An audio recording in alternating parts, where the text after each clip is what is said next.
félin caché dans la nuit. Il est invisible, une ombre furtive.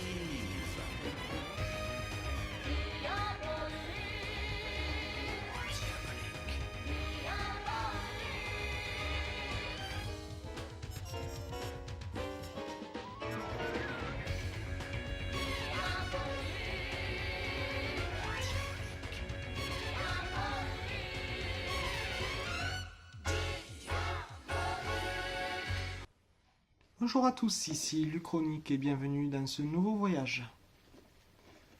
Diabolique raconte l'histoire d'un voleur nommé Diabolique et de sa complice vacante qui cherche à déjouer les plans de la confrérie, une organisation criminelle dirigée par le demi-frère de Diabolique nommé Dane, tout en essayant d'échapper à l'inspecteur Jinko qui poursuit Diabolique depuis des années. Cette série est une coproduction française, italienne et américaine. Il existe des youtubeurs qui ont déjà fait une vidéo là-dessus, sur Diabolique. Je vous conseille très fortement d'aller la voir, car dans cette vidéo, je ne compte pas reprendre tout ce qu'ils ont dit. Vous pouvez le retrouver sur la chaîne, que j'essaierai de mettre en lien juste là. Sinon, vous pouvez les chercher sur YouTube. Ça s'appelle « Ces dessins animés-là qui méritent qu'on s'en souvienne », présenté par Alex Chouki. Je vais plutôt parler d'un épisode, pour commencer en particulier, qui m'a, disons, par rapport aux autres, qui m'a fait un peu penser, vous savez, comme dans ma première vidéo sur les défenseurs de la Terre, des épisodes qui manquent de cohérence. Mais dans celui-là, en plus d'un problème de cohérence, on a un problème aussi d'intelligence. Commençons par l'aspect cohérence. Au lieu de vous faire un grand discours, voyez plutôt. Site de Shanxi, Chine.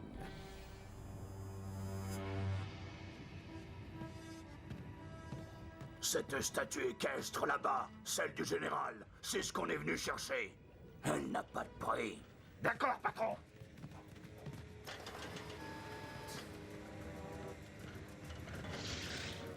Non! Quelqu'un peut nous aider? On y va!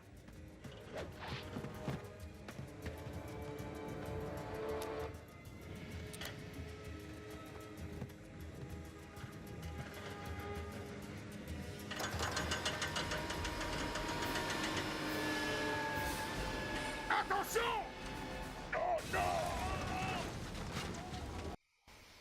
Est-ce que vous voyez ou pas le souci? Je vous l'explique. Il faut savoir que les statues qui sont montrées dans cet épisode sont des statues faites en terre cuite. C'est-à-dire ce sont des statues qui ont beau être très résistantes au temps, sont également très fragiles. Si on tient compte du fait que la statue était au-delà de la hauteur de ces personnages, si on se base, on va dire que ces personnages font à peu près 1m80, voire un peu plus. La statue a donc fait une chute de plus de 2 mètres. Et, comme vous pouvez le constater sur cette image, elle n'est pas cassée.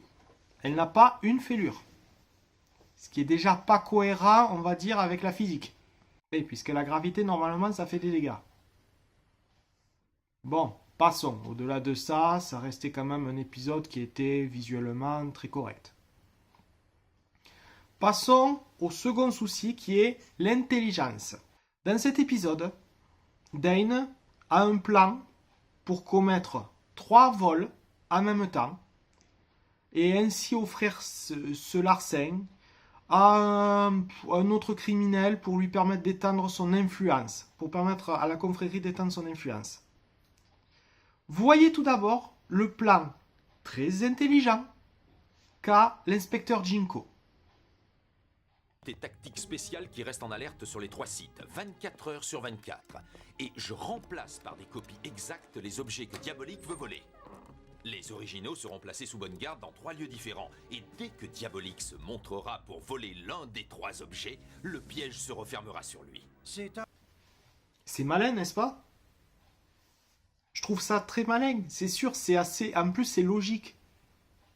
Sauf que... Vous allez comprendre pourquoi. Voyez plutôt la réponse de son supérieur. Malheureusement, il a été refusé. Je ne comprends pas, commissaire. Les originaux seront bien remplacés par des copies, comme suggéré. Mais ils seront tous les trois stockés au même endroit et sous haute surveillance. Mais est-ce que, monsieur, est-ce bien raisonnable? La marine est sur le point d'inaugurer un complexe sous-marin ultra secret en Méditerranée au large de Toulon. Et alors? Personne ne connaît son existence. Nous allons y transférer les objets jusqu'à ce que l'alerte soit passée. Mais diabolique! Vous comprenez bien qu'il est plus sûr de les garder dans des endroits séparés.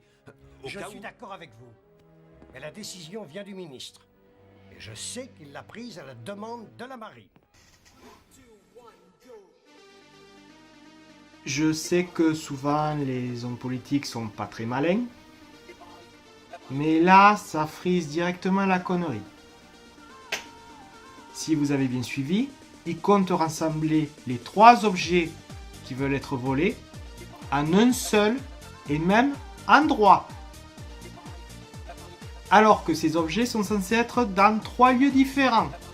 Comme le dit Grafam, qui est le supérieur de Jinko, la décision vient du ministère qui a lui-même eu la décision de la marine française.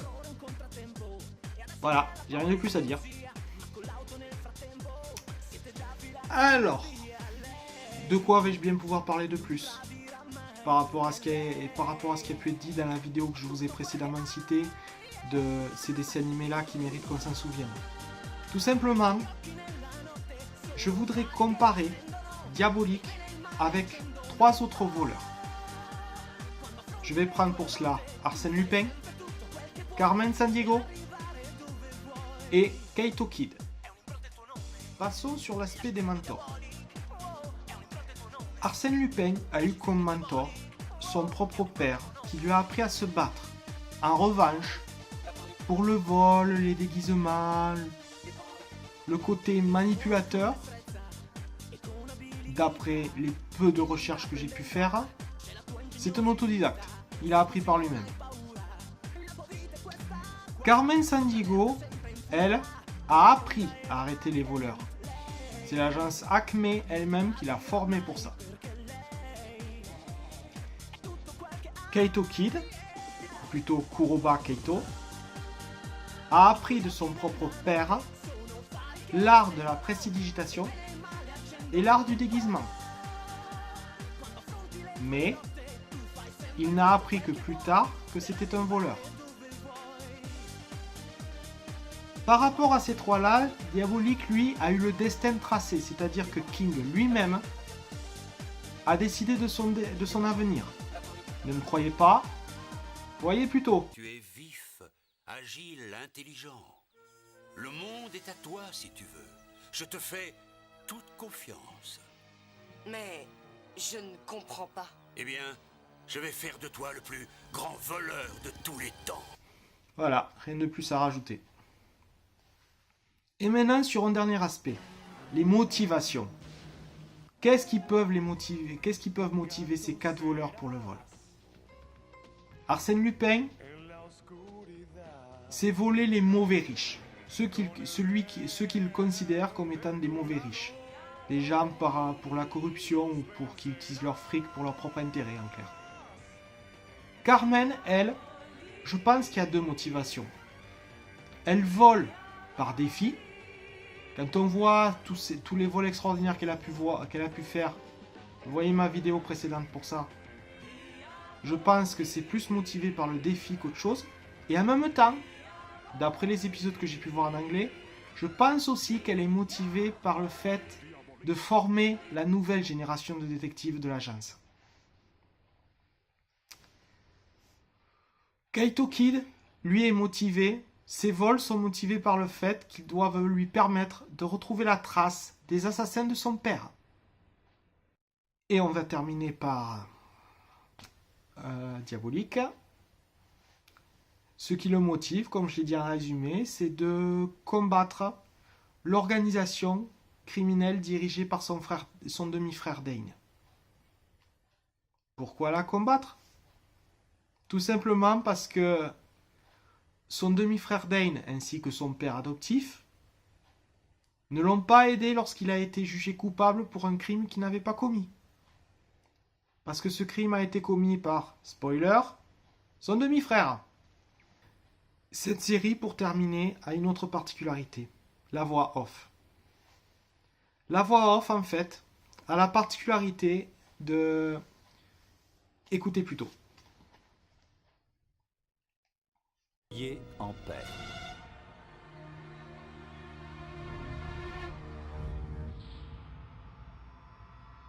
Usine chimique de Flagstaff, Arizona. Voilà, vous avez vu? C'est une des rares séries où la voix off va vous dire le titre de l'épisode, ainsi que le lieu où l'on se trouve. Je conclurai par ceci. C'est une série tout à fait divertissante, qu'on peut conseiller pour des enfants, de par le caractère non violent du personnage.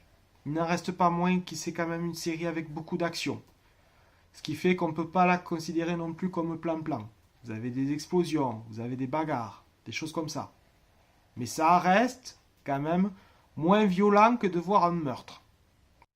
Je la conseille sincèrement même à des adultes qui seraient nostalgiques des vieilles séries d'avant, où on avait des personnages, non pas ambigus, mais un personnage qui a besoin de quelqu'un pour lui rappeler d'avoir de la morale, d'être un peu plus moral entre guillemets. C'est le rôle que joue Eva dans cette série. Et voilà, c'est la fin de ce voyage. Je vous dis au revoir à tous et à bientôt pour un prochain voyage.